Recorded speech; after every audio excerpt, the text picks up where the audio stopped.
자, 반갑습니다, 여러분. 시작하도록 하겠습니다. 오늘 이 지멘스 심센터 플로 EFD에 대해서 말씀을 드릴 캐디언스 김한수 부장입니다. 반갑습니다. 저는 오늘 지멘스에서 나오는 심센터 플로 EFD라는 CFD 툴에 대해서 간단하게 말씀을 드리고, 그리고 적용 사례에 대해서 같이 보도록 하겠습니다. 먼저 순서입니다. 순서는 이제 설계자분들이 좀 많으시다 보니까 이제 CA가 왜 필요한지에 대해서 잠깐 보고요. 그 다음에 지멘스 CA의 특징, 그러니까 설계 업무 프로세스, 그러니까 설계를 검증하는 업무 프로세스 변화에 대해서 잠깐 요즘의 동향을 보도록 하고요. 그리고 심센터 플로 EFD에 대해서 같이 보고, 그 다음에 분야별 시뮬레이션 적용 사례에 대해서 같이 보도록 그렇게 하겠습니다. 먼저 CA가 뭔지, 여러분들이 이제 현업에서 겪고 계시는 문제 자체가 상당히 많으실 겁니다. 왜냐하면 여러분들이 설계를 하시다 보면 이런 여러 가지 문제가 여러분들한테 도래를 할 겁니다. 그 중에서 오늘은 뭐 구조적인 부분보다는 유체나 유동적인 부분, 열전달적인 부분에 대해서 어떻게 적용을 할 수 있고 어떻게 적용을 했는지에 대해서 같이 보도록 하겠습니다.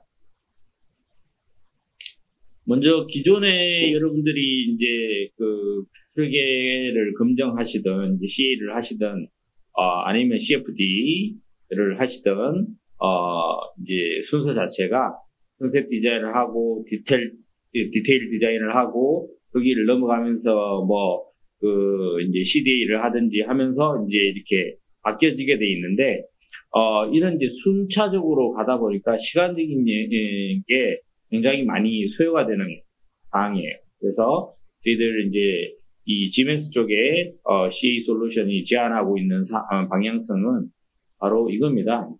이 컨셉, 디테일, 프로토타이핑, 베리피케이션 자체를 하나로 묶어서 CAD와 FEM과 CFD 자체가 통합되어 있는 솔루션을 공급하는 게 저희들의 방향성이고, 이렇게 하기 위해서 솔루션들을 이제 심센터라는 이름으로 다 넣어서 구성을 하고 있습니다. 이게 가지고 있는 특징 자체는 이렇게 하다 보니까 개발 기간이 짧아지면서 여러분들의 코스트나 아니면은 개발 시간적인 부분이 단축이 되는 그런 영향을 가져올 수 있겠습니다. 그래서 지금 저희들 이제 이렇게 구성되어 있는 게 심센터라는 걸로 다 들어오게 되어 있는 상황입니다. 자, 저희들 이제 지멘스 쪽에 이제 방향성을 보면, 간단하게 말씀드리면, UGS라는 NX를 흡수하면서, NX라는 CAD가 들어와서, LMS라는 이제 이 진동 쪽에 강력한 툴 자체가 같이 다 붙었죠. 그 다음에 CD 어데커라고 스타CCM이 이제 붙었고, 그 다음에, 멘토 그래픽스라고 오늘 말씀드릴, 이 부분에서 이제 멘토 그래픽스사에 플로 EFD가 같이 붙도록 되었습니다. 자, 그러면 이제 이 플로 EFD, 이 플로 썸이 있고, 그 다음에 스타 CCM이 있고, 그 다음에 저희들이 얘기할 플로 EFD가 따로 있습니다. 이 플로 EFD 자체는, 보시면은, 플로 썸 자체는 보시면 PCB나 이런 쪽으로 좀, 더 디테일하게 이제 들어가는 칩셋이나 칩 패키지 자체를 하시는 부분이라고 보시면 되고, 이 스타 CCM 자체는 아주 다양한 멀티페이지를 해석할 수 있는 툴입니다. 뭐 거의 국내에 있는 유동 툴 중에 최고라고 할 수 있는 솔루션이죠. 그러면 플로우 EFD는 뭐냐? 어떻게 보면은 플로우 썸과 그 다음에 스타 CCM이 가지고 있는 부분을 어느 정도 가져와서 여러분들이 설계자분들이 쓸 수 있도록 해놓은 툴이라고 그렇게 쉽게 이해를 하시면 됩니다. 그럼 좀 디테일하게 더 들어가서 보도록 하겠습니다. 모듈은 지금 한 5가지가 수록 되어 있는데 기본이 있고, 거기에 줄 히팅을 할 수 있는 일렉트로닉 쿨링, 그 다음에 HVAC, 어드밴스 라디에이션 모델이라고 해서 복사를 더 이제 업그레이드 할 수 있는 H백 모듈이나 그다음에 LED 모듈, 그다음에 어드밴스 모듈, 하이퍼소닉 자체를 이제 해석할 수 있는 영역이죠. 그래서 아음속이나 초음속으로 갈 수 있는 그런 부분을 이제 할 수 있는 거고요. 그 EDA 브릿지라고 해서 이제 일렉트로닉 헤드하고 같이 이제 연동을 해서 볼 수 있는 그런 솔루션으로 이제 모듈이 더 추가되어 있는 모듈이고요. 기본은 또 이제 여러분들이 해석하시려고 하시는 기본적인 거는 다 해석할 수 있도록 되어 있습니다. 같이 한번 보도록 하겠습니다. 여기는 뭐 스킵하고 넘어가겠습니다. 오늘은 제가 이제 그 엣지에 붙는 부분을 얘기할 건데, 이 플로우 EFD는 엣지에 붙어서 모델러를 엣지로 쓸 수도 있고, NX로도 쓸 수 있습니다. 뒤에서 보면 이제 플로우 EFD에서 이제 자세히 말씀드리면서 더 구체적으로 말씀드릴게요. 그러면 이제 적용 분야입니다. 적용 분야는 뭐 자동차 쪽도 쓰고, 항공 쪽도 쓰고, 이 전자장치 쪽이나 세미컨덕터지 반도체나 디스플레이 쪽 산업에서도 상당히 많이 사용을 하고 계십니다. 예. 왜냐하면은 어떤 뭐 디테일한 결과를 얻어야 되는 것도 당연히 적용을 할 수 있겠지만 여러분들은 설계 차원에서 경량을 파악하고 방향성을 결정하기 위한 솔루션이 먼저 시급하게 중요하시기 때문에 그런 부분에서 이 플로우 EFD는 아주 최적의 프로그램이라고 할 수 있겠습니다.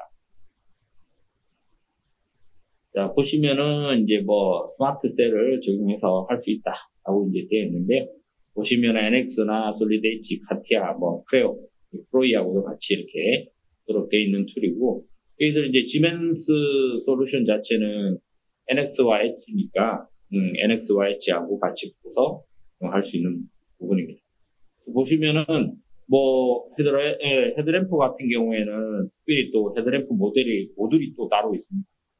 자, 그리고 이제 로테이션이나 뭐 이런 부분도 그리고 줄 히팅 쪽 어떤 이 저항의 전기적인 영향이 열적으로 변하는 그런 것도 이제 적용을 하실 수 있도록 되어 있고요. 자, 그래서 해석을 할 수 있는 범위 자체는 뭐 기본적인 유체의 흐름, 그 다음에 열전달, 그 다음에 비유턴 흐름도 적용이 가능하고요. 그 다음에 회전체도 적용하실 수 있고, 그 다음에 섭도도 같이 넣어서 적용하실 수 있고, 이 결로나 이런 부분은 이제 상의 변화 자체는 일어나는 현상은 이제 CCM으로 하셔야 되고, 여기에서는 이제 그런 위치가 어디 이런 것들은 이제 보실 수 있도록 되어 있는 개념이라고 이해하시면 됩니다. 자, 그래서 지금 보시면은 NX의 지멘스 솔루션 중에 NX랑 같이 있고, 그 다음에 엣지랑 같이 이렇게 쓸 수 있다. 그리고, 캐드 쪽은 이제 크레오, 그 다음에 카티아하고도 같이 붙을 수 있고, 또 스탠드얼론도 따로 구성이 되어 있습니다. 그러니까 독립적으로 EFD, 이 독립적인 부분도 구성이 되어 있습니다. 그래서 간단한 특징 자체는 자동 유체량을 감지를 하고, 자동 유체량을 감지한다는 건 뭐냐면, 지금 옆에 이런, 어떤 측정기 같은, 계량기 같은 센싱 할 수 있는 물건이 있는데, 그 안에 내부에 이제, 유로를 만들어야 된다. 그러면은 여러분들은 대표적인 게, 불리언 오퍼레이션을 해서 전체 이 사각을 구성을 하고, 거기에서 이 빼기를 해서 이런 볼륨을 구성하셨을 텐데, 이 플로우 EFD는 형상을 감지해가지고, 막혀져 있는 경우, 그러니까 틈이 없는 경우에는 이렇게 자동으로 유체 영역을 따냅니다. 따내는 걸 저장할 수도 있고 아니면은 따내는 것 자체를 사용하는 개념이 아니라 이런 유체 영역이 만들어지면 그때부터 이제 어떤 조건을 주고 해석을 하실 수 있다고 보시면 됩니다. 뒤에 더 자세히 말씀을 드리기 때문에 여기서는 스킵하고 넘어가도록 하겠습니다. 자, 그래서 이 플로우 EFD는 한 7가지의 특징이 있습니다. 그 7가지의 특징만 아시면 해석을 하시는데 전혀 문제가 없다고 할 수 있겠습니다. 먼저 기존 설계 문서를 사용을 하고요. 그 다음에 전치의 과정이 쉽습니다. 위저드 개념으로 마법사 개념으로 해서 단계적으로 넘어가고 그 다음에 엔지니어링 데이터베이스에 물리적인 모델을 지원을 하고 다중 시나리오라고 해서 어떤 질원을 시키실 수도 있고, 그다음에 파라메타를 쓸 수도 있고, 여기서 조금 더 나가면 히즈라는 거하고 연동을 해서 하실 수도 있고 되어 있고요.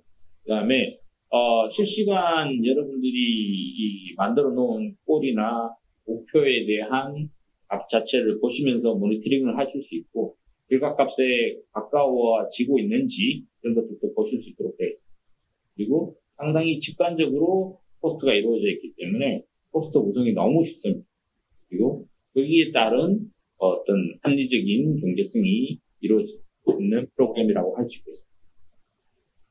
먼저 기존의 이제 CFD 툴은 모델을 변화해서 단순화시키고 해석 능력을 작성해서 메시를 만들고, 이 해석 능력을 작성한다는 게 결국은 어떤 저는 현업에 옛날에 있을 때 이제 유체 능력, 유체 코어 단파라고 그런 식으로 표현을 했는데, 유체 코어를 만들어야 되는 거죠. 그래서 코어를 만들었는 영역에 주는 개념인데, 플로우 EFD는 그런 게 아니라 이제 코어를 따로 만드실 필요 없이 실제 여러분들이 가지고 계신 제품에서 인넷과 아웃넷 아니면은 어떤 영역의 공간 자체를 막아서 유체 영역의 공간이 폐쇄계가 되도록 만들어 주시면은 해석이 진행을 하실 수 있도록 되어 있습니다. 외부 사용은 당연히 오픈계이기 때문에 그거는 상관이 없는 개념입니다. 자, 그리고 이제 전체 프로세스가 쉽다라고 하는데 이 플로우 EFD는 이제 격자의 조밀도를 가지고 메시를 칩니다. 메시 종류는 세 가지입니다. 예, 잘 아시다시피 유체라는 게 있고 고체라는 게 있고, 그리고 그 고체와 유체 사이에 이 표면에 어떻게 구성이 되어 있느냐에 따라 가지고 유체의 현상 자체는 이미 달라지기 때문에 거기에 구성을 할 수 있는 게 바로 우리가 경계층 메시 아니면 영어로 파샬 메시라고 부르는데, 이 메시 자체가 이제 구성이 되어 있습니다. 그래서 세 가지 메시가 구성이 되고요. 보시면은 와류인 형상을 제대로 표현하려면 뒤에 메시를 어떻게 쳐야 되는지 이런 것들도 있는데, 이 설계자들이 또 쓰기에 더 불편할 수도 있기 때문에 이 어댑티브 메시라는 고급 메시가 이제 또 들어가 있습니다. 그래서 선택만 해주시면 이 프로그램 자체가 어느 정도 그 레벨링을 조절해서 격자를 조절해서 어댑티브 메시라고 해서 보정을 해주는 파샬이나 아니면은 유체 영역의 메시 자체를 보정해주는 그런 기능도 가지고 있습니다. 그래서 기본적으로 이제 딴 프로그램들이 이렇게 치는데 플로우 EFD는 격자를 먼저 치고 그 격자의 조밀도를 가지고 이렇게 구성을 해서 친다라고 이해를 하시면 됩니다. 자, 그리고 세 번째는 이제 난류입니다. 난류라는 거는 유체가 이 영역에서 어떻게 움직여지느냐, 이 결국은 점성의 관계인 문제입니다. 레이놀즈 넘버 자체가, 레이놀즈라는 사람이 그거를 처음에 찾을 때도 점성의 관계식에 의해 가지고 찾았기 때문에 이 점성에 대한 관계에서 이 난류라는 것을 풀 수 있는 이 난류의 방정식이 여러 가지 있는데, 그 중에서 가장 많이 사용을 하고 계시는 게 이제 K-입실론이라는 겁니다. 그래서 플로우 EFD는 K-입실론이라는 방정식 하나만 가지고 있고요. 그러면 좀 어댑티브한 부분이나 해전체나 이런 부분을 어떻게 하느냐? 벽에 대한 함수로 이제 벽에 대한 거칠기를 조절하거나 이런 것들로 이제 보정을 하실 수 있도록 또 되어 있습니다. 그리고 이제 다중 시나리오라고 하는데, 지금 여기 보시면은 이제 댐프가 각도마다 이제 틀리고 있죠. 이 각도마다 틀리고 있는 것 자체가 이제 무빙이 되는 개념은 아닙니다. 무빙을 하자는 개념이 아니라 이 각도가 달라질 때마다 어떤 결과가 나오는지를 이제 시나리오로 만들어 놓고, 당연히 이 CAD 모델에는 파라메터가 있어야겠죠. 어떤 스케치적인 파라메터 값을 가지고 변화시키면서 해석을 하시는데, 하나의 조건만 만들어 놓고 해석을 하시고 각도를 틀면서 세 가지 조건을 플론이라는 기능 자체로 복사해서 하실 수 있도록 그렇게 되어 있습니다. 그래서 하나만 제대로 만들어 놓으면 그 다음부터 파생되는 이 프리 쪽이나 코스트 자체가 상당히 쉽게 다양한 해석을 경량 파악이 아주 편하다고 보시면 되고요. 그리고 이제 배치 기능을 사용한다는 것은 뭐냐면 이런 파라메타를 쓰다 보면 이제 이 포스트에 대한 그림 자체나 이런 것들이 추가적으로 하시려면 또 해석을 하셔야 돼요. 근데 이 배치 쪽 자체는 뭐냐면 하나를 만들어 놓고 그거를 복사해서 동시에 런을 돌릴 때 배치런이라고 해서 순서대로 얘가 1번이 다 돌면 2번으로 넘어가고 이런 식으로 배치를 시킬 수 있는 배치런에 대한 개념이 지원을 하고 있습니다. 그리고 실시간 해석 모니터링이 가능하고요. 그 다음에 직관적으로 여러분들이 원하는 값이 이런 아웃풋 데이터에 엑셀 데이터로 이렇게 바로 아웃풋되고 그 다음에 피팅도 되도록 되어 있습니다. 합리적인 경계성은 넘어가도록 하겠습니다. 자, 그리고 이제 유동 코어를 할 때 주의할 점은 이 전접촉이나 이 선접촉인 영역 자체는 이 유체 영역이 인식을 잘 못하기 때문에 그 영역 자체는 피해 주시는 게 좋습니다. 그래서 면접촉으로 바꿔주시면 돼요. 근데 이걸 어떻게 찾느냐? 컴퓨터가 다 또 찾아주기 때문에 여러분들은 그것만 체크를 해서 변경을 해주시면 됩니다. 그리고 이 인넷과 아웃넷을 막다 보면 만일에 벤토홀이 100개다. 그러면은 100개를 다 찍어서 만드시거나 그리셔야 되잖아요. 근데 똑같은 면에 벤토홀이 있다라고 하면 리드를 한번 찍으면 100개가 자동으로 만들어집니다. 그래서 상당히 편리하게 리드라는 기능을 쓰실 수도 있도록 되어 있습니다. 그리고 꼴이라는 값은 이제 결과에서 어떤 최종으로 내가 원하는 정압이다, 유속이다, 아니면 압력이다, 온도다 이런 꼴에 대한 결과값으로 보실 수 있고 이 꼴을 만들어 놔야지 그래프도 나중에 해석하면서 이 로 데이터가 쌓여서 결과를 보실 수 있도록 되어 있고요. 그리고 또 그걸 가지고 어떤 제어라는 개념도 적용을 하실 수도 있도록 되어 있습니다. 메쉬는 이제 기본적으로 여기서 보시면 자동과 수동이 있는데 자동을 이 초보자분들한테는 추천을 드립니다. 그리고 제가 이제 어댑티브 메쉬라고 하는 게 바로 고급체를 세분화라고 하는 부분을 이제 체킹을 하면 얘가 알아서 메쉬를 이 좁은 영역과 넓은 영역을 조절해서 치도록 되어 있고요. 이 단계 자체는 기본이 3인데 한 단계 넘어가는 그 순간부터 이 사각형의 그러니까 이 그리드의 사각을 한 번 더 사각으로 나누는 개념으로 간다고 보시면 됩니다. 그리고 수동은 이렇게 또 수동의 셀 배분화를 하실 수 있도록 되어 있습니다. 엔지니어링 데이터베이스는 모듈마다 좀 차이가 있습니다.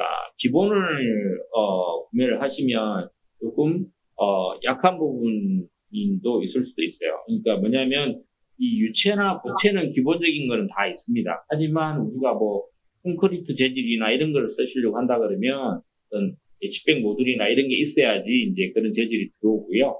그 외에는 만일에 만들어서 이렇게 쓰셔도 됩니다.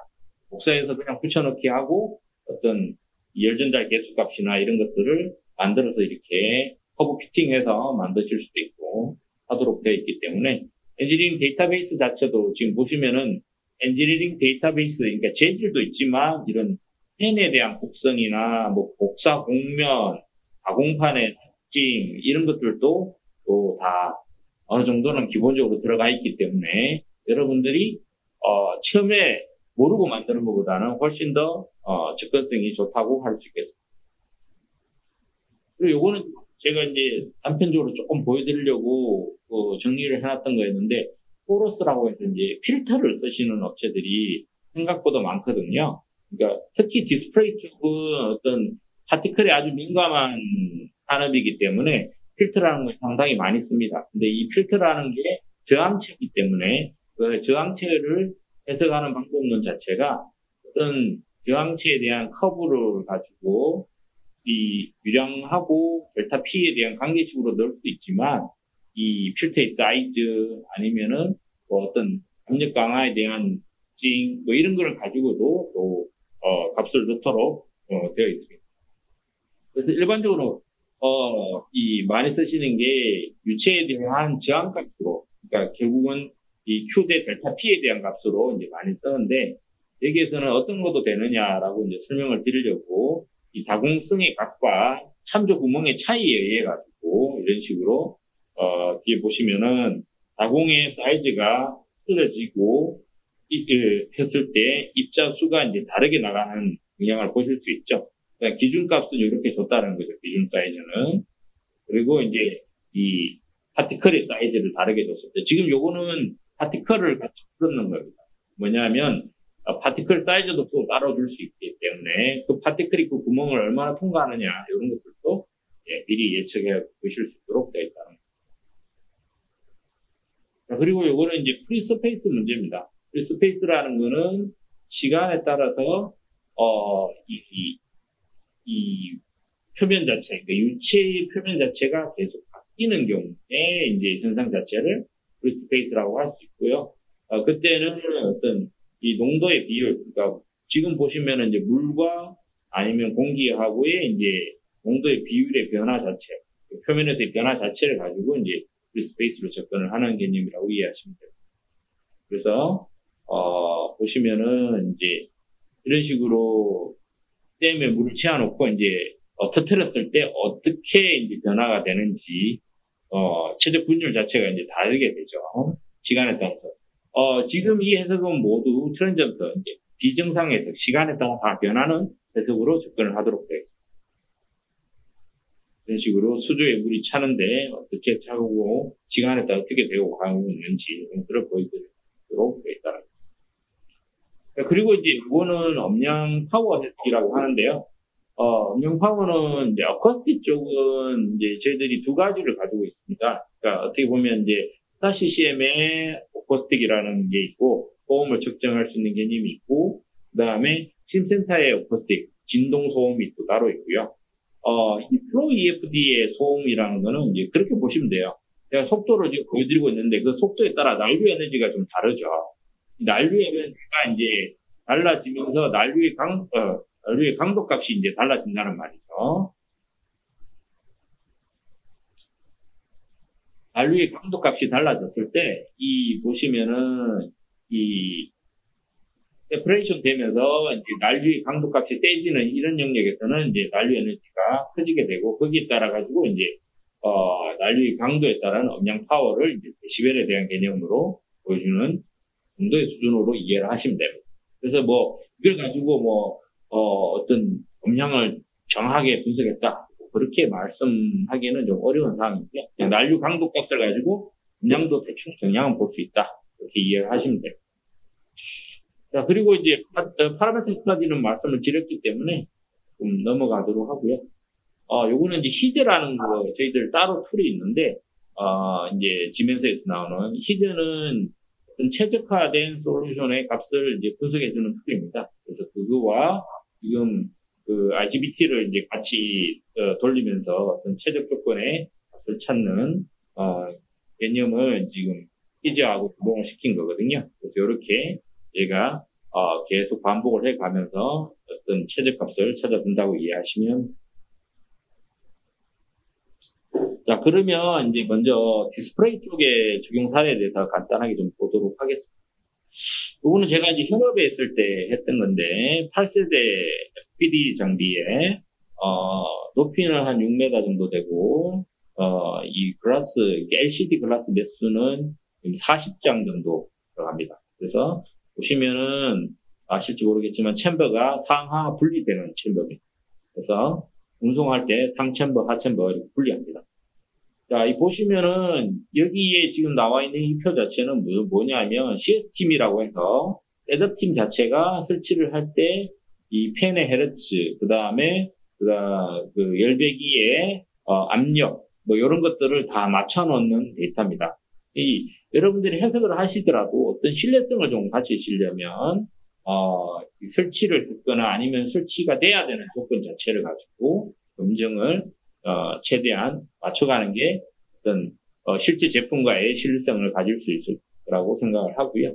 그래서 조건을 한번 보시면은 여기에 들어가는 조건 자체는 일단은 이 배기 블로우의 특징, 그러면은 팬컵으로 요거를 만들어 넣어야겠죠. 자, 그리고 이제 이 필터 쪽이 또 들어갑니다. 여기에 필터, 노란색이 필터인데 헤파 필터라고 해서 헤파 사양의 필터를 쓰는데 이 필터에 대한 차하, 그리고 각각의 이제 이 열리는 율, 오픈율을 제가 이제 또 구성을 했죠. 이거는 이제 댐프의 각도로 하실 수도 있고, 뭐, 퍼센테이지로 해서 어떤, 사이즈를 조절해 가실 수도 있도록, 그렇게 이제 좀 접근을 한 개념입니다. 자, 했을 때 보시면은 지금 이쪽에와 이쪽에 이제 글라스가 들어가고 이쪽이 이제, 순환을 시키는, 여기는 이 펜이 돌면서 압의 차이를 가지고, 이 위에 있는, 배기 두 개, 밑에 있는 배기 두 개, 이렇게 빠지도록, 여기 이제 들어오고, 그 다음에 이쪽에, 큐 배기 쪽에는 이제 블로우를 따로 돌려서 빼주고, 그러면 들어온 만큼, 나가겠죠. 이런 식으로, 이제 진공은 아니니까, 유량이라는 거는 항상, 최적이, 이게 질량 보존이 돼야 되니까, 순환이 되는 그런 개념을 이제 접근해서 풀었는 거고요. 풀는 목적 자체는, 첫 번째는 뭐냐면, 이게 이렇게 풀어보지 않으면 유로가 어디로 가는지를 아무도 몰라요. 왜냐하면 저희들이 이제, 단편적인 예 자체가, 그걸 하세요. 그러니까 뭐냐면 포거 테스트나 이런 걸 하는데, 문제는 뭐냐면 포거 테스트가 이 서스판 안에까지는 안 보여요. 이제 이 도화 쪽만 하거든요. 도화 쪽에는 이제 이 음압이 걸리는지 양압이 걸리는지 이런 걸 보기 위해서 하는데, 이런 것들을 가지고 이제 어떻게 유로가 가고 있는지 이런 것들을 보실 수 있는 개념으로 이해하시면 돼요. 요거는 이제 압력입니다. 압력이 아주 차이가 분명하게 나죠. 예. 여기는 양압, 여기는 음압. 예. 당연히 그거를 조절하는 쪽은 바로 팬이겠죠. 예. 그리고 필터 쪽은 일정한 압력을 또 유지시키는 그런 영역으로 나눠져 있습니다. 자, 요거는 이제 태양광 솔라 쪽인데, 여기에서의 메인은 이제 디퓨저입니다, 디퓨저. 그러니까 뭐냐면, 챔버를 계속 세정할 수 없기 때문에, 그 챔버에다가 이제 세정액을 넣어서, 세정 포구를 넣는 거겠죠. 이 가스를 넣었을 때, 이제, 디퓨저 자체가 어느 방향으로 어떻게 되어 있는 게 가장 좋은지, 그걸 분석하는 내용으로 이해하시면 됩니다. 디퓨저 되는 거에서 이제 최적 조건이 어떤 건지를 찾으려고 하는 거고요. 그런 거는 이제 A3 쪽 챔버인데, A3 쪽 챔버에서 이제 보시면은 이 위에 이제 헤파 필터가 EFU가 이제 들어가 있죠. 예, EFU가 이제 배치가 돼 있고, 그 다음에 다운플로우를 합니다. 다운플로우를 했을 때, 요정비에서는 이제 중요한 거는, 파티클이, 비산이 안 되고, 파티클이 중요한 거는 글라스 쪽에, 어느 정도의 바람으로 와서, 때려주느냐에 따라가지고, 이제 글라스 위에, 파티클이 없도록 하는 그 정도의 수준이 와주는지, 이런 것들을 이제 사전에 예측을 해보기 위해서, 한 시뮬레이션으로 보시면 됩니다. 지금 보시는, 쪽에 이제 있는 장비들이 다 유사한 장비들입니다. 지금 보시면은 이런 모델 자체도 이렇게, 해석을 분명히 안에는 단순화를 했습니다. 단순화 하나도 안 하고 해석을 하실 수는 없어요. 하지만, 이런, 형상 자체를 최대한 살려주고 해석을 할 수 있는 솔루션 자체는 거의, 잘 없다라는 거죠. 보시면, 이런 것들도 지금, 거의, 단순화를, 이런 부분은 다 단순화를 했습니다. 구동부나 로테이팅 부분, 되는 부분이나 이런 것들은 단순화 시키는데, 그 외의 부분은 최대한 이제 형상을 살리면서 접근을 하실 수 있다라고 보시면 돼요. 자, 그리고 요거는 이제 10.5세대 OLED인데, 이제 특징이 뭐냐면, 흘러갑니다. 글라스가 흘러가면서 열 처리를 하는 거예요. 그래서 여기에서는 이제 흘러가는, 그래서 이제 사항 자체를 보려고 했는데, 로타입 자체의 열음이 뭐냐면, IR이라고 해서 IR판입니다, IR판. 이 라디에이션, 그러니까 복사가 나오는 그런 판입니다.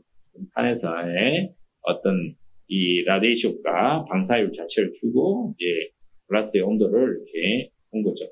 무빙은 해석을 할 수 없기 때문에 구획하고 회귀해서 정 위치에 갖다 놓고 어떤 위치가 있는 게 좋을지 조건을 본 거고요. 그리고 이제 외부의 온도에 따라서 어떻게 되는지를 같이 이제 분포를 본 겁니다. 지금 여기 있는 장비는 어떤 거냐면, 이 반도체에서 웨이퍼를 돌려주는 그런 로테이팅 장비인데, 중요한 거는 뭐냐면, 이 돌다 보면 어떤 회전력에 의해 가지고, 파티클이 이제 빨려가지고 위로 올라가서 웨이퍼 쪽으로 이제 비산이 되는 현상 자체를 막기 위해서 이 N2를 여기서 쏟습니다. 제가 이거를 이제 여러분한테 보여드리는 이유 자체는 지금 보면은 그리드 메시 자체가 다 다르게 나오죠. 이게 따로따로 제가 여기 영역을 만들어서 구성을 한 게 아니라 이 어댑티브 메시를 치면 어느 정도 얘가 그렇게 구성을 해준다는 거죠. 그래서 설계자분들이 메시를 치는데 너무 고민을 하실 필요가 없다는 겁니다. 그리고 또 더 디테일한 메시를 원하신다면 로컬 메시라고 해서 더미를 만들어서 아니면 기존에 있던 그 더미의 기능을 써서 메시를 잘게 나눌 수 있도록 되어 있습니다. 그래서 이 퍼지되는 현상 자체를 이제 이 각각의 이 양에 따라 가지고 이렇게 분석을 해서 어떤 게 실제 파티클이 들어오는 것을 막을 수 있는지 그런 것들로 이제 검토를 했다고 이해하시면 됩니다. 그리고 요거는 이제 반도체 웨이퍼 히터입니다. 반도체 웨이퍼 히터고요. 이제 퍼지가 됐을 때 어떻게 쌓아지는지 이런 것들을 이제 퍼져되고 밑으로 이제 석션을 하겠죠. 그때 이제 현상을 같이 본 거고요. 거기에 따른 지금 이제 요거는 일렉트릭 쿨링을 써서 줄 히팅을 한 겁니다. 여러분들이 이제 와트장을 두면 이렇게 이 엣지 부분에서 온도가 높게 나오지 않아요.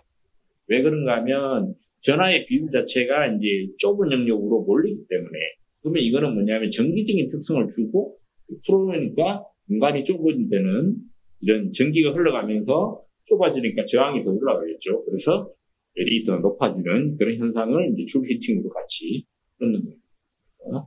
전류 밀도가 이제 이렇게 되고 전류 밀도가 높은 데가 당연히 온도가 높게 올라가겠죠. 그래서 이런 식으로 온도가 올라가는 걸로 보시면 되겠습니다.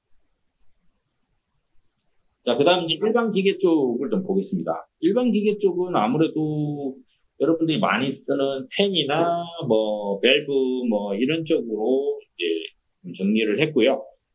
너무 다양합니다. 솔직히 일반 기계를 다 보여드리는데도 이 하루를 잡아야 되는 상황이기 때문에. 근데 이제 일단은 대표적인 게 여러분들이 펌프나 밸브를 많이 쓰시기 때문에, 그쪽으로 좀 정리를 했습니다.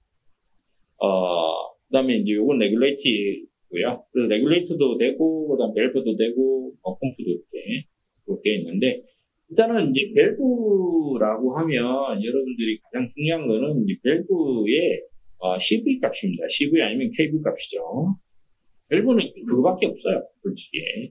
자, 보시면은 이제 CV 값 자체를 테스트하는 이제 국제 표준이 있고요. 그걸 또 한국에서도 표준이 있습니다. 그래서 이 기본적으로 들어가는 쪽은 이 직경의 4배, 나가는 쪽은 직경의 8배 빼주고 2배, 6배에서 이제 측정을 해서 정합을 체크를 하죠.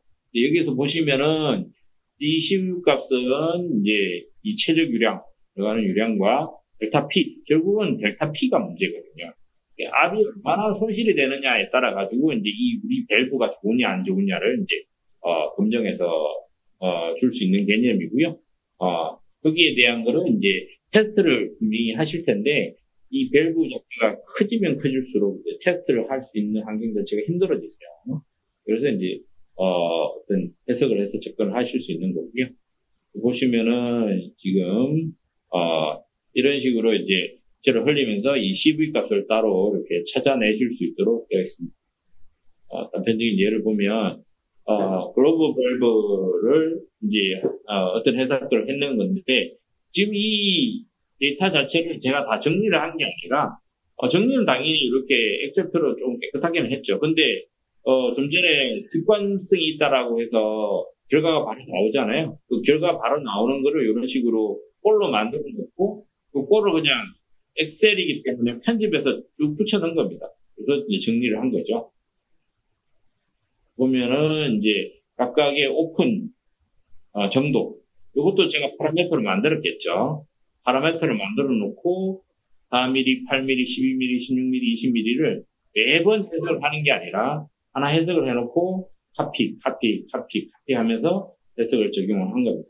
그래서 총 지금 이거 보시면은 10개의 케이스 자체를 동시에 배치런을 시킨 거죠. 그래서 이제 결과를 볼 수 있도록 그렇게 한 겁니다. 이 버터플라이 밸브 떡입니다. 유사하게 이런 식으로 이제 오픈 각도에 의한 영향 자체를 이제 보기 위해서 접근을 한 거고요. 그 다음에는 이제 펌프나 팬 쪽입니다. 펌프나 팬 쪽인데, 여기는 보면은 이제 내부 케이스가 있고 임펠러가 이제 이렇게 구성되어 있는 펌프가 있습니다. 그럴 때는 저희들이 이제 이 회전체라는 걸 만들어서 접근을 하실 수도 있고, 이 회전체는 무빙도 돼요. 회전체만 무빙이 됩니다. 그래서 일반적으로는 이제 무빙을 잘 쓰지는 않으시는데, 이제 회전체 영역의 더미를 만들어서 돌리면서, 지금 보시면 여기 달팽이가 자체가 압이 틀리죠. 이 거리가 틀립니다. 중심에서. 그래서 압 차이 때문에 이제 밀려 나가도록 되어 있는 게 원래 팬의 원리잖아요. 근데 이제 그런 거나 뭐 펌프의 원리인데, 그런 거를 이 블레이드의 특징을 가지고 같이 분석을 해보실 수 있는 거죠. 그래서 속도 분포, 압력 분포도 나오고요. 그 다음에 거기에 대한 유동 가시화도 이렇게 보실 수 있도록 되어 있습니다. 그리고 이제 펌프 커브를 이제 피팅을 해보면 측정값하고 해석값의 오차는 좀 있습니다. 그래서 그 레벨을 이제 보정을 해줘야겠죠. 그리고 거기에 이제 파티클 스터디 유저들을 이제 사용을 한 건데요. 파티클은 좀 이따 뒤에 더 설명을 드리도록 하겠습니다. 여기서 간단하게 말씀을 드리면, 파티클은 유동 해석을 하고 나서 별도로, 이 파티클을 거기다 실어줍니다. 그리고 면은 거기에 대해서 뭐 어떤 반발 계수를 따로 주실 수도 있고, 뭐, 붙어가지고 접촉을 한다고 하실 수도 있고, 이상적으로 반사가 된다라고 하실 수도 있고요. 이런 식으로 이제 이 면에 대한 반발 계수, 그 다음에 중력을 줄 건지, 침전을 줄 건지, 이런 조건도 주실 수 있도록 되어 있고, 그 다음에 파티클이 액체인지, 고체인지, 기체는 없습니다. 예, 그렇게도 또 구성을 해서 적용하실 수 있도록 되어 있습니다. 그러면 이제 이 파티클이, 어떻게 나가는지, 뭐, 보실 수 있도록 되어 있죠. 왜냐하면 이게 유로하고는 없을 수 있거든요. 중력이 있기 때문에. 그리고 가장 뭐 많이 쓰는 게 어떤 믹싱을 하는 이런 쪽에서 이제 상당히 많이 사용을 하고 계시는데요.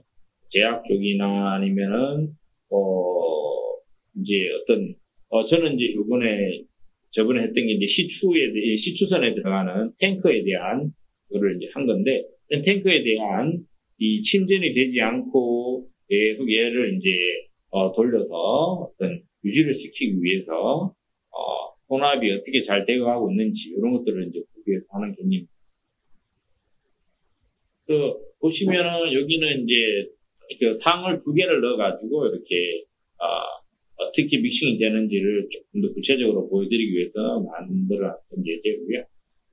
현업에서는 어떻게 썼느냐, 드릴링 뭐 탱크라고 해가지고, 얘가 이제 배입니다, 배. 배 안에 일부 영역이에요. 뭐냐면, 시추선의 배 안에 일부 영역인데 여기 안에 뭐가 들어가 있느냐, 어떤 일정한 오일이나 어떤 황토나 이런 것들이 섞여서 시추를 할 때 이 앞쪽에 윤활유제로 이제 작용을 하도록 되어 있는 물질들이 들어가 있습니다. 근데 그게 이제 놔두면은 어떤 얘가 그 밀도가 틀리기 때문에 당연히 이제 비중도 틀리겠죠. 그럼 깔아앉겠죠. 근데 그걸 깔아앉게 하지 않기 위해서 이런 식으로 빙빙 돌리면서 얘를 섞어주는 역할을 하는 거죠. 그렇게 했을 때 이제 어떤 영향이 있는지, 얼마나 좀 잘 되는지, 이런 것들을 이제 보려고 접근했던 거였고요. 그래서 요거는 이제 뭐 3D로, 원래는 2가지 모델을 했습니다. 가드라고 하는 이제 여기 영역 자체가 보시면 빨간색은 좀 넓고, 얘는 짧죠. 왜냐면 배 안에 이제 형상 자체가 가드가 긴 게 있고 짧은 게 있었나 봐요. 고객 차원에서는 그 가드가 길고 짧은 거에 의해 가지고 이 뒤에 이제 데드존, 그러니까 안 돌아가고 계속 침전되는 영역이 있지 않을까. 그래서 이제 검토를 한 내용입니다. 보시면 이제 위로 케이스 보시면, 이제,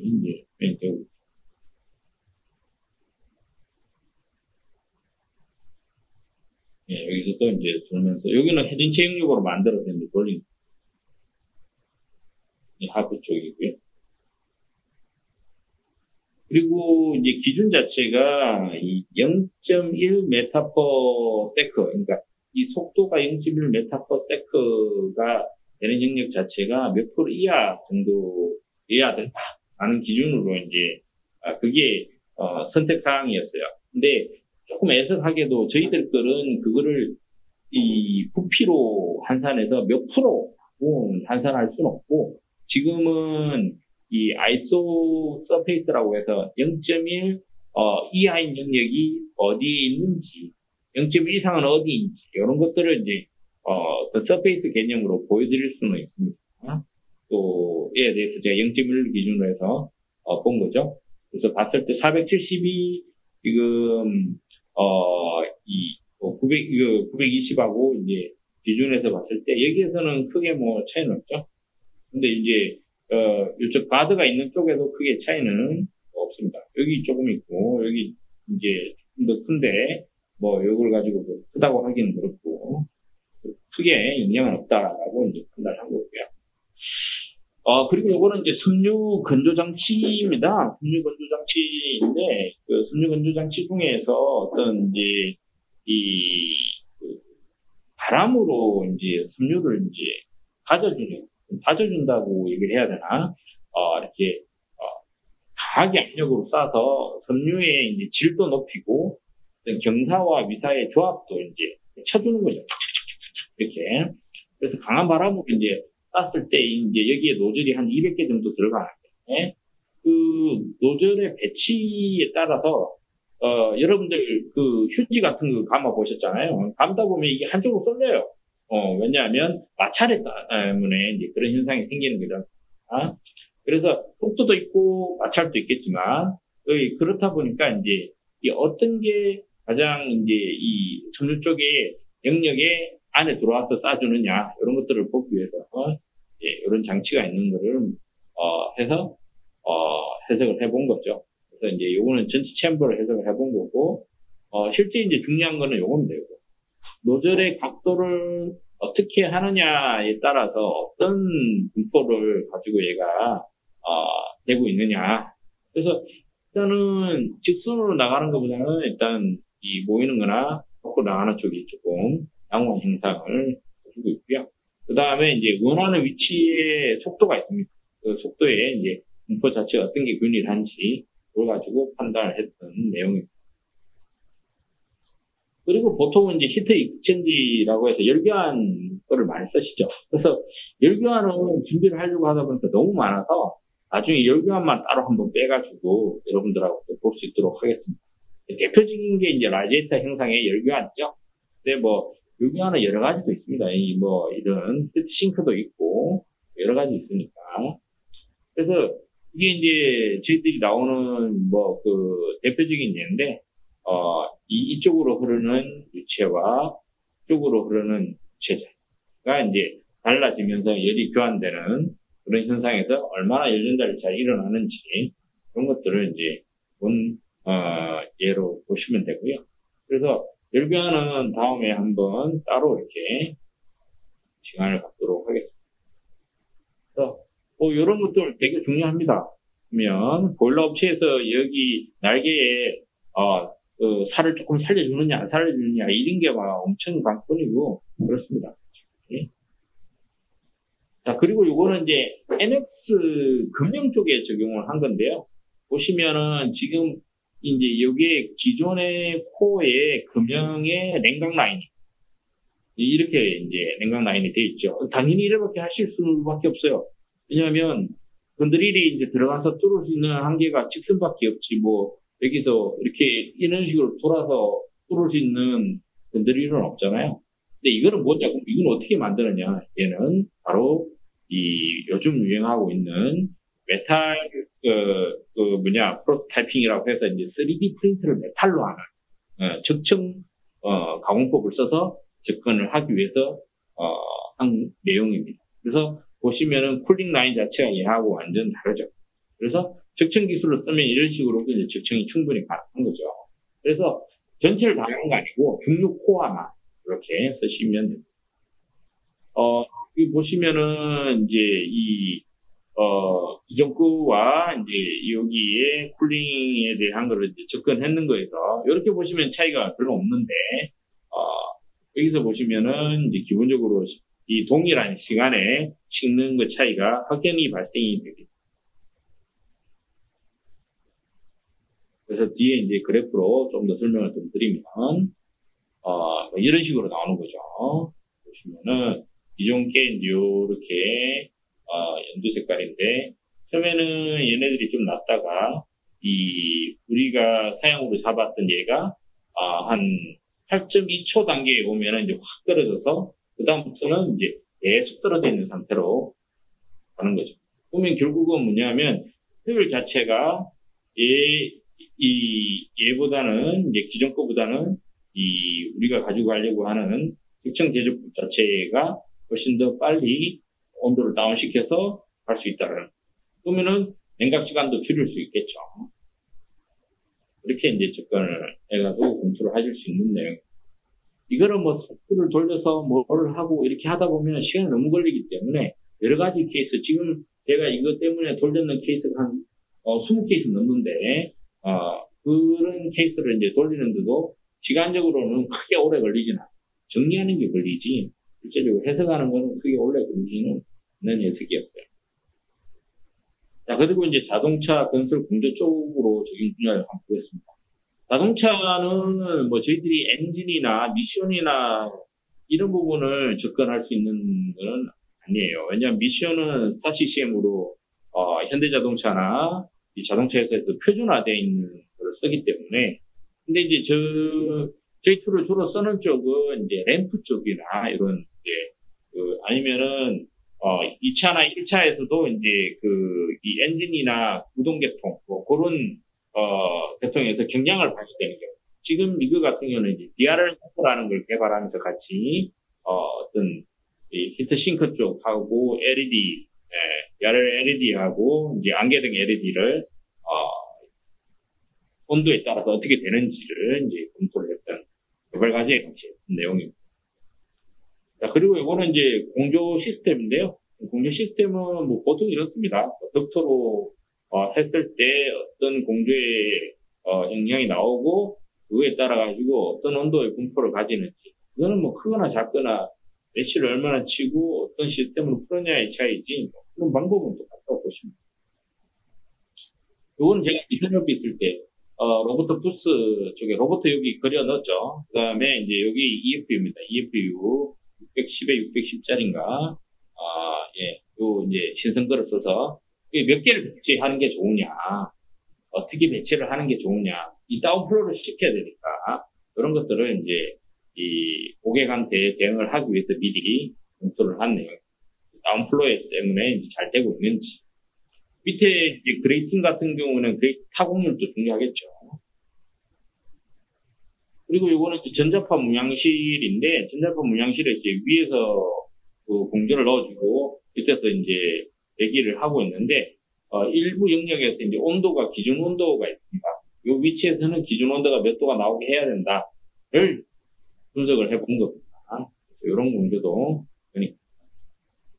그리고 요거는 이제 외부 이동인데요. 이 아파트가 이제 이렇게 있는데, 이게 뭐냐면 냉각탑입니다. 냉각탑인데, 이제 어쩔 수 없이 냉각탑이 이 아파트 이 옆쪽에 보게 됐어요. 이런 식으로.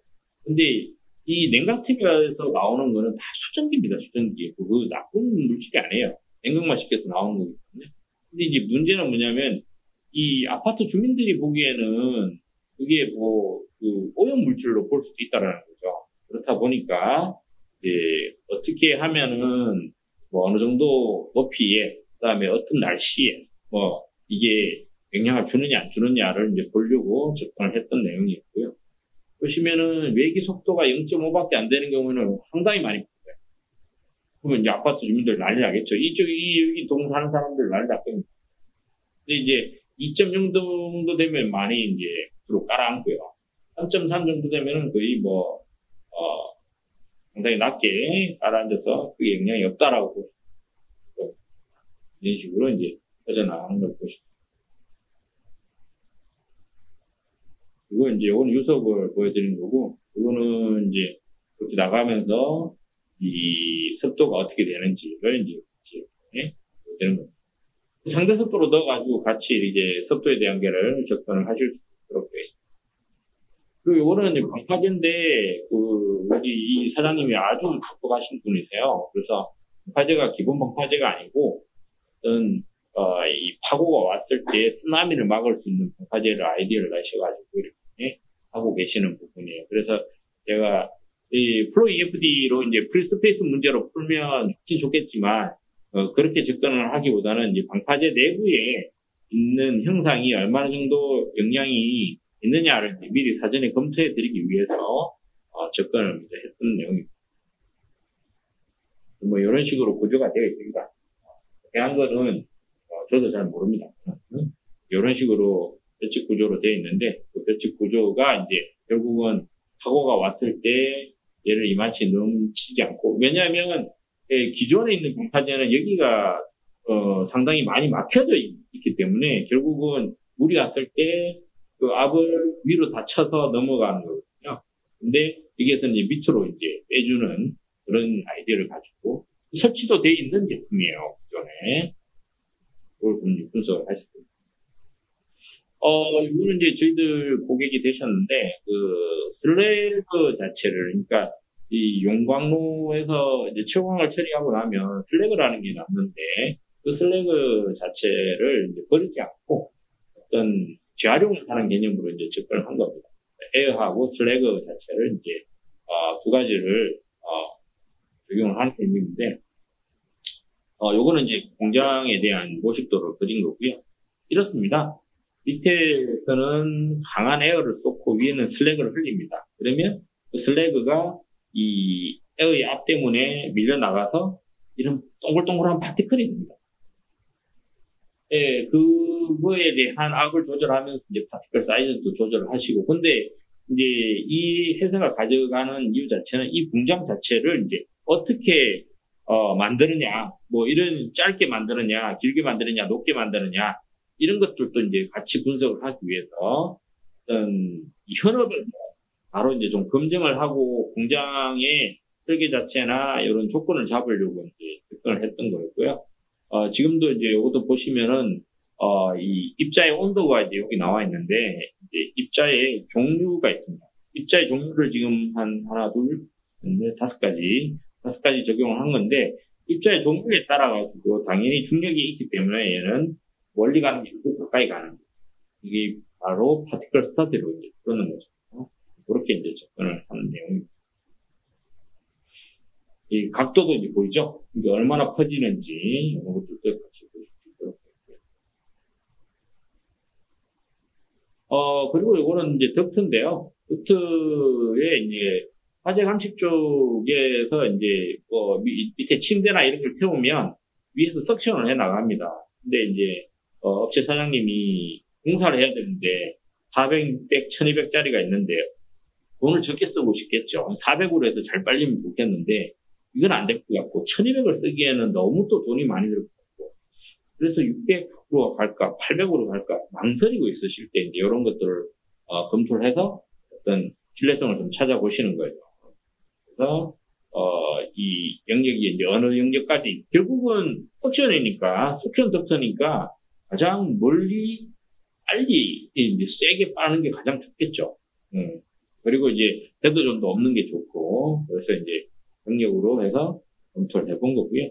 그래서 순서는 400, 600, 1200의 유속이 크게 되는데 실제 덕트의 유속 차이는 크게 없다라고 이제 판단이 됐고요.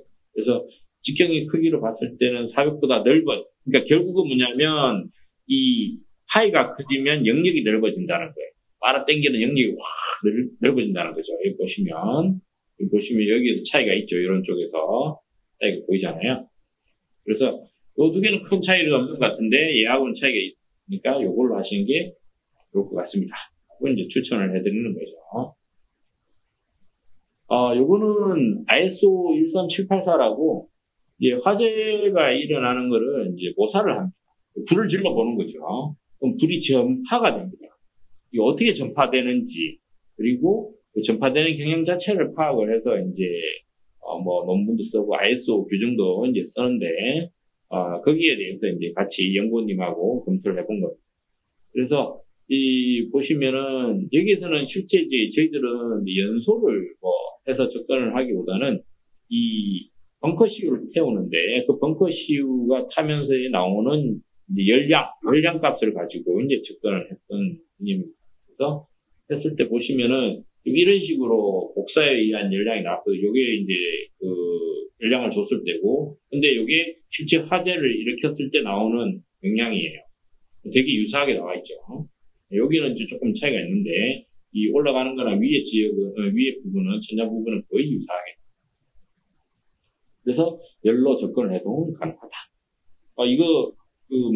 논문 다 쓰셔가지고, 영국에 가서 ISO 쪽에 다 발표하시고 그러셨어요. 요거는 DIC라고 해서, IC라는 게 뭐냐면, 얼음이잖아요, 얼음요.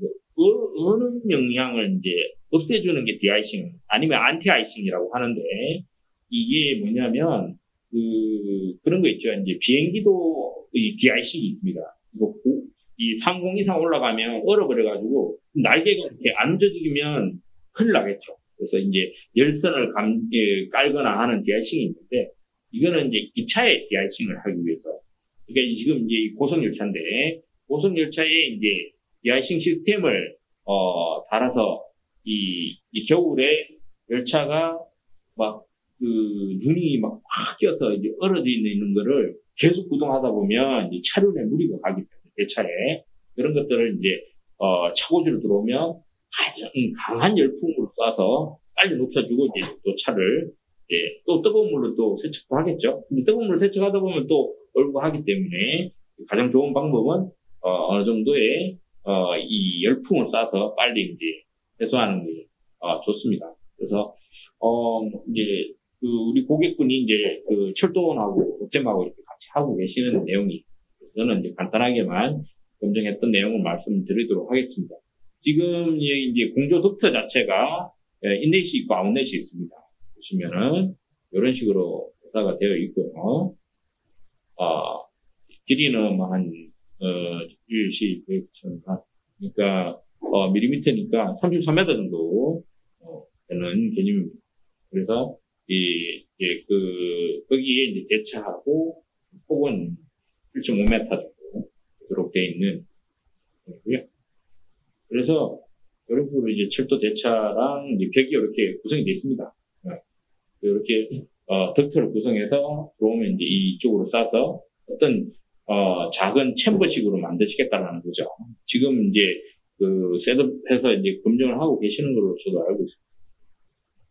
그리고 이제 보시면은 인넷, 아웃넷 있죠. 되게 복잡습니다. 예. 왜냐하면, 좀 근접하게 쏴서 빨리 하시려고 어떤 시스템 자체를, 배관 시스템 자체를 엄청 복잡하게 해놓으셨어요. 그래서 이 플로우 EFD로 이제 접근을 했습니다. 메시 다 치고, 배관에 있는 메시도 다 치우고. 그래서 이제 보시면은, 제가 지금 이 해석이 공조를 이 밖에서 준 게 아니라 여기 배관에 다 주고 밖으로 나와가지고 흐름만 이제 보여드리는 거예요. 그래서 대차 쪽에 이제 어떻게 흘러가는지, 대차 쪽에 바로 흘러가고 있는지, 이런 것들을 이제 검증을 해보실 수 있는 거죠. 그리고 옆에는 또 에어 커튼이 있습니다. 에어 커튼은 또 어디로 가는지, 이런 것들도 이제, 분포를 보실 수 있도록 되어 있고요. 이런 것들은 해석을 안 하시고는 절대 검증을 해보실 수가 없어요. 그 다음에 차량 좌우에 사이드에 이제 에어 커튼은 어떤 영향을 가는지, 어디까지 가는지, 에어 커튼 때문에 지금 속도가 이제 여기가, 좀 빠르게 나와 있죠. 에어 커튼이 여기서 이제 쏴줍니다. 같은 쪽에 에어 커튼이고요. 이렇게 보니까 이제 좀 이해가 됐죠. 온도는 몇 도가 되는지. 그래서 나중에 이제 검증했는 게 60도를 썼습니다. 근데 60도를 쌓는 걸 버리는 게 아니라 다시 리사이클링 시켜야겠죠. 그래서 그걸 하기 위해서 이제 시스템을 만들어 놓은 거고, 그래서 주변은 이제 온도가 어떻게 되는지를 이제 검증을 한 거고요. 그러면은 차량의 이제 온도 자체가, 분포가 어떻게 올라가고 있는지를 이제 보시는 거죠. 지금 이제 에어커튼 쪽 때문에, 이제, 조금 빨리 올라가고요. 저쪽도 거의, 0력으로 올라가죠. 이 시간이 이렇게 증가되지 않습니까? 다 트랜전트로. 이거를, 트랜전트로 이 시간에 이걸 풀 수 있다. 이 메시 자체가 작은 메시가 아닌데, 상당히 프로 EFD가 이제 괜찮은 수준 인정을 하시게. 그리고 이제 이런 지금 꼴로 나왔는 거를 이제, 바로, 대차 프론트 리어, 그 다음에 차량 하부 온도를 실시간으로 받아서 본 거죠. 물리적 시간이라는 게 이제, 실제,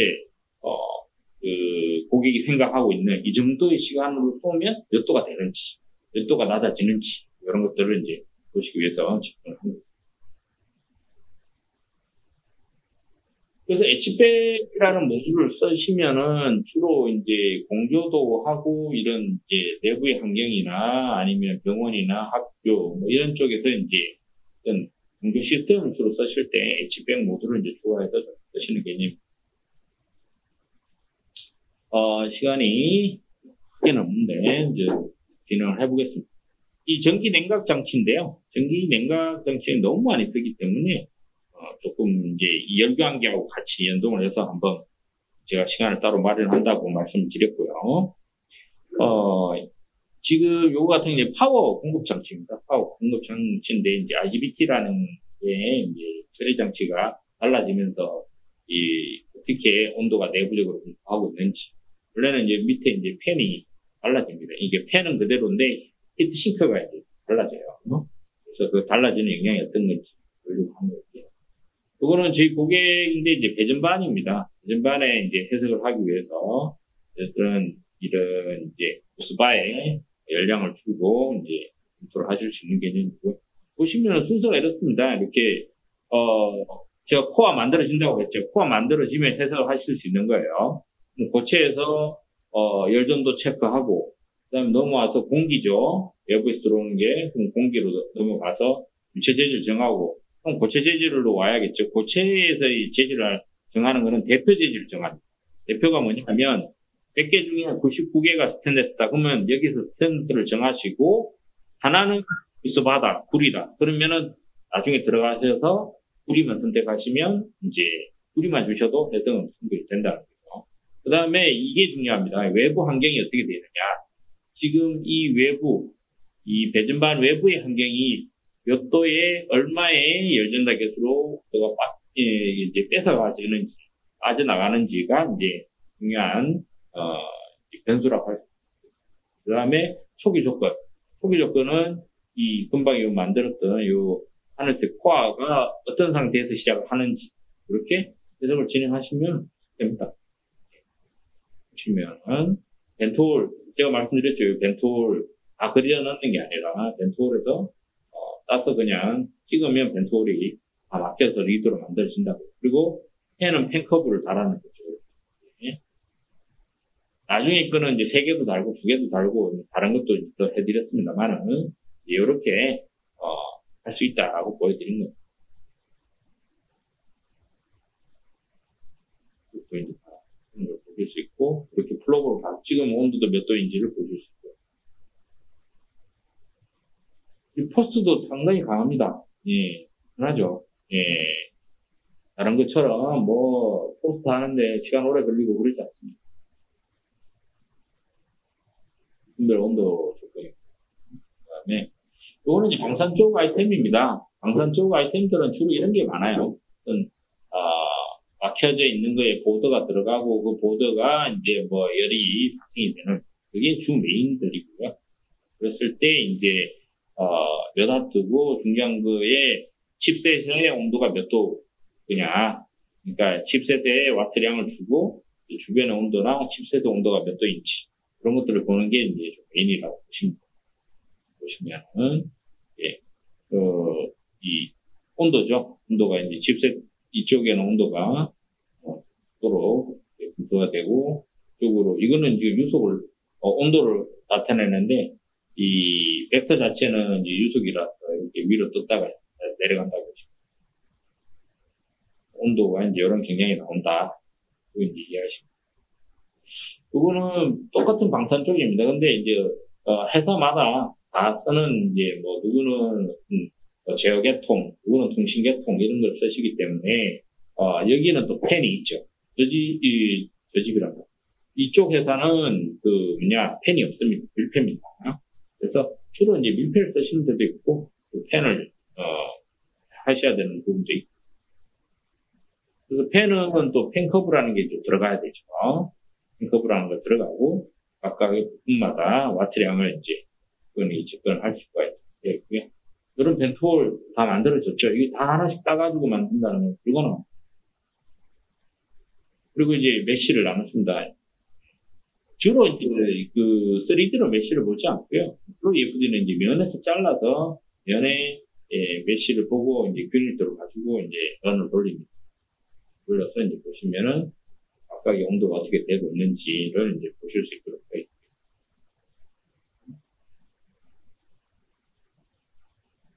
크게 높지 않은데 아주 민감합니다. 이 보시면은 50도 이상 되면 안 되고, 그래서 다시 이제 조건 잡아 해석을 하고, 이런 지금 보시는 커브 데이터 다 그냥 로 데이터로 빼는 거예요. 제가 뭐 여기서 데이터 넣어가지고 인터넷에서 그리고 그런 거 없습니다.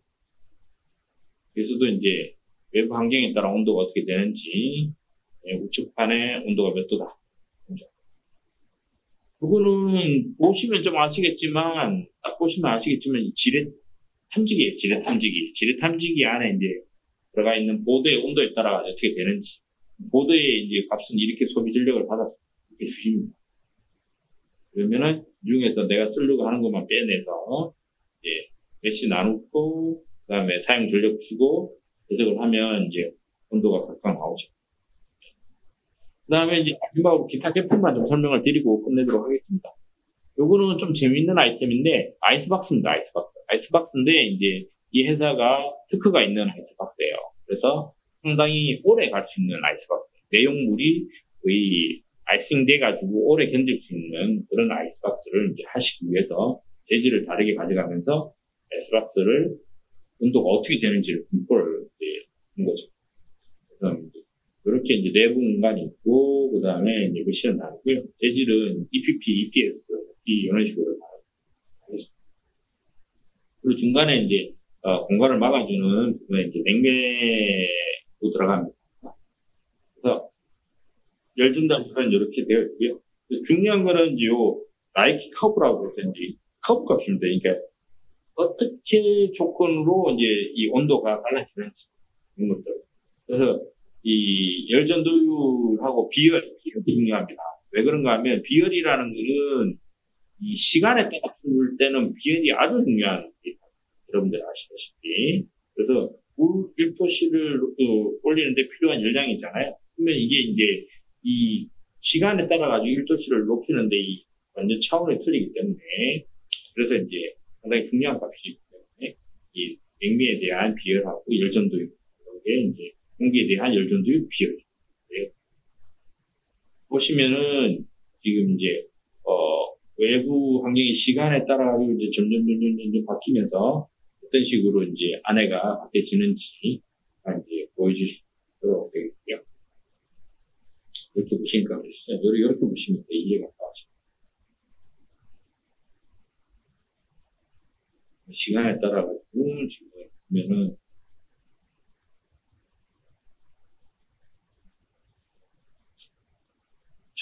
얘는 지금 이게 열을 뚫고 또 들어오잖아요. 얘는 안 뚫고 들어오는데, 그죠? 그래서 이제 안에 있는 온도도 틀립니다. DSR을. 보시면은, 이제 오늘 3차원으로 해서, 이 정도.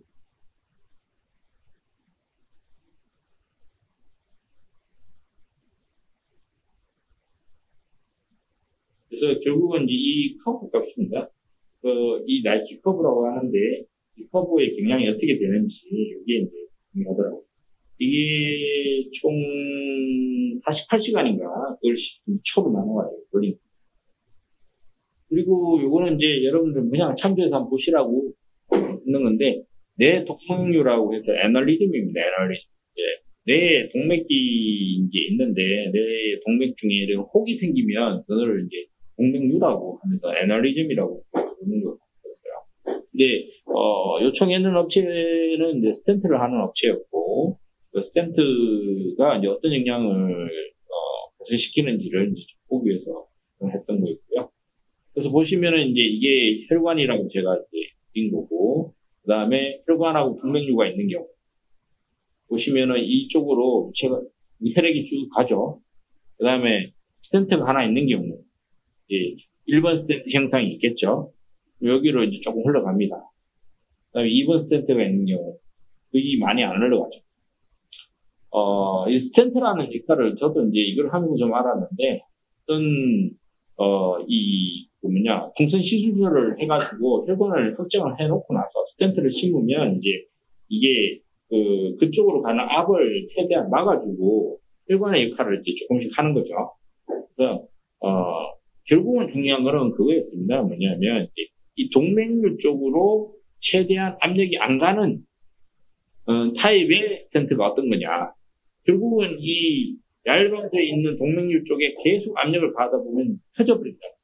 그러면 이제 큰 사고가 되기 때문에, 그래서 그걸 미리 방지하기 위해서 이제 스텐트를 심는데, 그게 영양 자체가 이제 어떤 게 있느냐를 보려고 합니다. 그럼 네, 정리를 했습니다.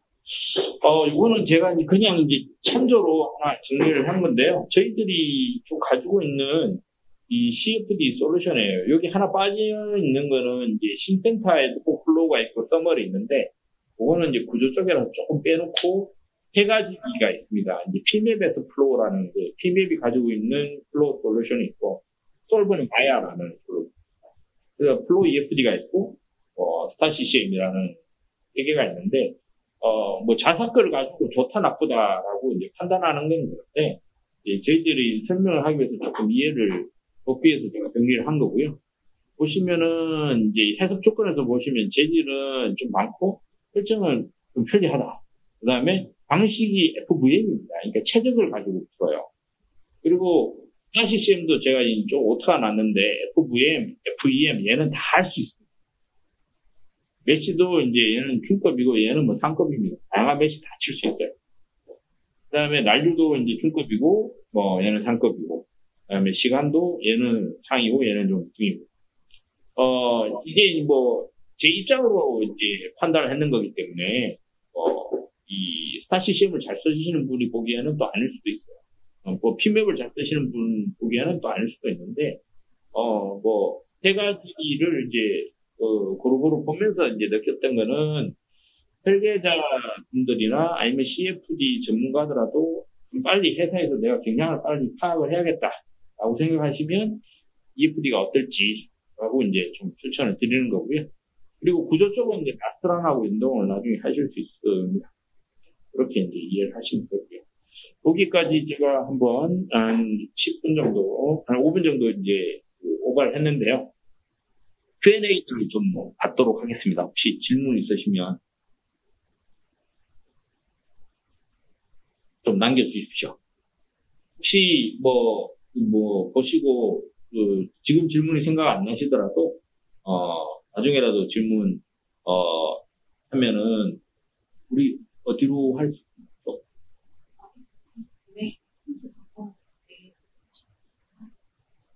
네, 그쪽으로 질문 남겨주시면은 보내드리도록 하고요. 혹시나 이 자료가 필요하신 분은 제가 현업 적용했던 사례를 뺀 플로우 EFD의 기본적인 자료는 마케팅 쪽에 말씀을 드려서 PDF로 업로드를 해놓고 받으실 수 있도록 하겠습니다. 혹시 질문 없으신가요? 질문 없으시면 그만 마치도록 하겠습니다. 1시간 정도 고생하셨고, 이 유동이라는 해석 자체가 어려우면 어렵고, 또 여러분들 현업 물건에 대한 이해가 어느 정도 된다고 하시면은, 접근하기에 그렇게 어려운 부분은 아니기 때문에, 또 솔루션들이 많이 좋아져서 저희들 지멘트 솔루션들도, 이 설계자에 대한 서포터 자체가 많이 좋아져 있습니다. 그래서 너무 힘들어하지 마시고, 언제나 궁금하시면 연락 주시고, 유동 해석에 대한 접근성도 좀 많이 가져주셨으면 좋겠습니다. 아무튼 수고하셨고요. 이상까지 제가 KD연수 김한석 부장이었습니다. 감사합니다.